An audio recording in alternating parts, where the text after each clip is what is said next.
Life. Life is a monologue. We see it through different eyes, but we all look at it for exactly what it is. A lifetime. A grand expanse of emotions and experiences, people and places, decisions and consequences, risks and rewards. And we feel these things thoroughly. They pain us and they inspire us. As short as a blip or as long as a century, they make us who we are. And they make it all worth living. I think about the things I've done, the people I've known, my family, my friends, second grade class, my teacher, first friends I ever made. And I strain my memory to try to remember their names or what they look like. It's silly, but it's maddening. Trying to recall this vague, indistinct blur of faces of people at one time, to me, quite important, but now completely forgotten. I think about how our minds betray us. They don't allow us to hold on to what we want to when we want to. They fill up and they force us to choose what we hold on to in our memory. And some things they don't let go of at all, no matter how unwanted or how painful. I think about the first time I saw the beach, about my first vacation with my parents and siblings. I think about the warmth of the sunlight and the breeze, the faint smell of salt in the air, the euphoria of childhood. My mind rushes through these things like a photo album. I think about my own mortality, about how I'm older now than my dad was then, about the passage of time, how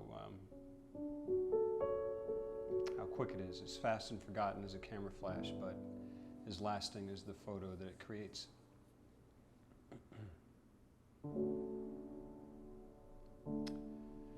I think about middle school, high school, college, the decisions I made, the people I met, my best friend, my girlfriend, my mentors.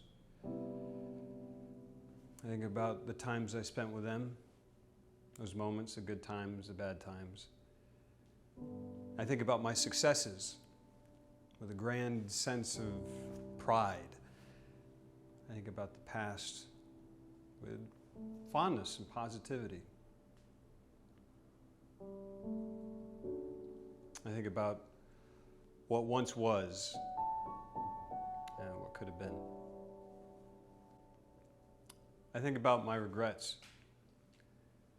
about fear and inaction, about the times I didn't have the courage to speak up, and the times when I had the audacity to when I shouldn't have said anything at all. I think about the ripple of missed opportunity. Watching that ring crinkle over everything. And my stomach churns with an indescribable pain, a knot that only nostalgia can create. My throat goes coarse and strained with a lump that we all know too well. I think about people who passed me by, people I let go, people I didn't try hard enough to keep, and the people I worked at didn't have the power to hold on to. I think about how powerless we all are sometimes, helpless and hopeless. I look to my friends. They graduate, they get married, they have kids, they're pursuing their goals. and I feel small and unimportant and unaccomplished. I think about my failures. I try to tell myself they're unavoidable. Say, I'll get them next time. I say that this excuse did this, that excuse did that things weren't as bad as it seems like, even if they weren't all that good either. I compare myself to the people around me, measure myself by that, try to remember the times when I felt like I had to jump on everybody, when I felt like I had everything to myself, when I was on top. And then I remember that it's all a matter of perspective. I think about her,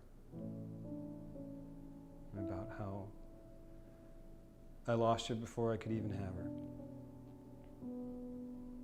About the imagined situations and events that we could have shared together but never did. About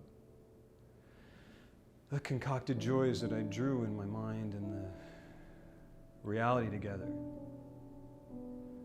that I envisioned, and fantasies that never came true. I think about my fears and anxieties that held me back, and how frivolous, how ridiculous they seem now. I think about how thought crippled me. I think about the days and weeks, months that passed in inaction, how she slipped through my fingers before I could even grasp, how I lost the opportunity before I even knew it was there, how I was blind to it all.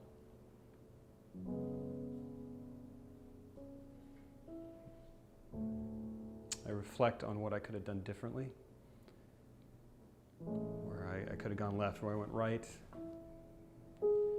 pushed forward instead of stepping back.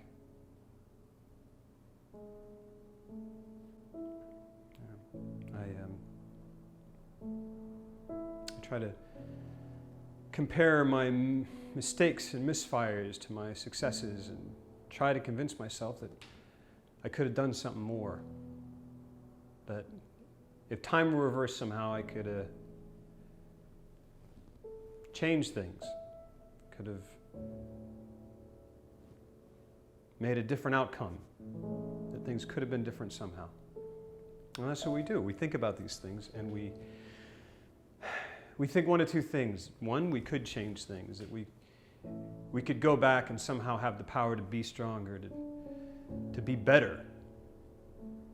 Or we think that there was nothing we could have done in the first place. That our fate was sealed from the beginning, that the unbridled power of the universe was always destined to land us exactly where we are. But the bittersweet truth is that life, like all things, is not as simple as right or wrong. Or this or that. It's not a calculation of dark and light, yes and no. It's ambiguous. It's a grand mystery.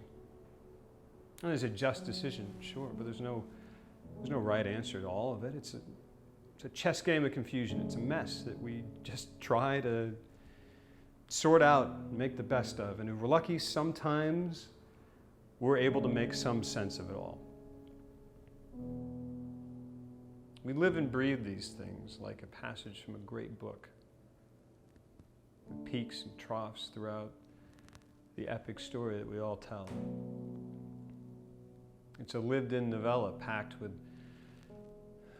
tragedy and uplift, fear and bravery, hope and hopelessness. It's a dense prose that's rewarding and has a conclusive end to it all. We speak these things and read them out like a grand performance in front of a large crowd for the first time with hesitancy. We stumble along the way. We try to find our footing. It's a tale our voices stutter and quiver at relaying with initial uncertainty, thrust in the spotlight. It's rough.